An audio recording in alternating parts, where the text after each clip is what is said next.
कौवा और लोमड़ी।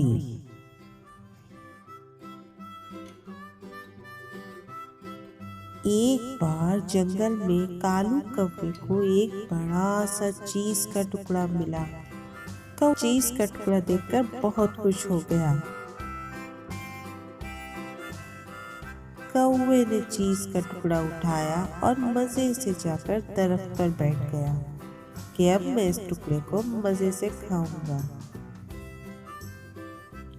लोमड़ी दूर से चलती हुई आ रही थी। उसकी नजर जैसे ही कालू कौवे पर पड़ी और उसके मुंह में दबा हुआ चीज का टुकड़ा देखा तो लोमड़ी के मुंह में पानी आ गया। अब वो किसी भी तरीके से चालाकी से उस चीज के टुकड़े को पाना चाहती थी। उसके जहन में एक तरकीब आई। उसने कालू कौवे से कहा, कालू दोस्त, कैसे हो तुम? अच्छा हुआ तुम मुझे आज यहाँ मिल गए। मैं बहुत दिनों से तुम्हें ढूंढ रही थी। तुम कैसे हो? तुम्हारे जैसा खूबसूरत कौवा पूरे जंगल में नहीं है और तुम्हारी आवाज़ वो तो बहुत ही ज़्यादा खूबसूरत है।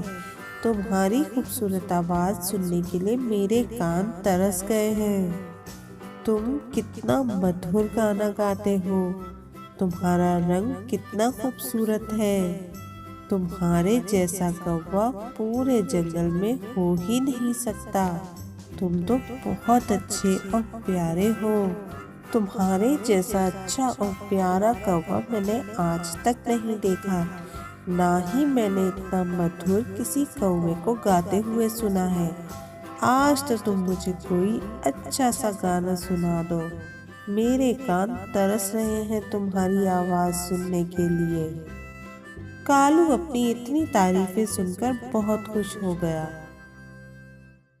जैसे ही उसने गाना गाने के लिए मुंह खोला तो उसके मुंह में दबा हुआ चीज का टुकड़ा नीचे जमीन पर जा गिरा। चालाक लोमड़ी ने जैसा सोचा था वैसा ही हुआ।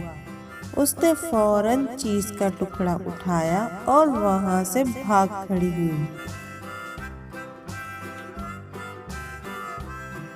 और कौवा उसे देखता ही रह गया।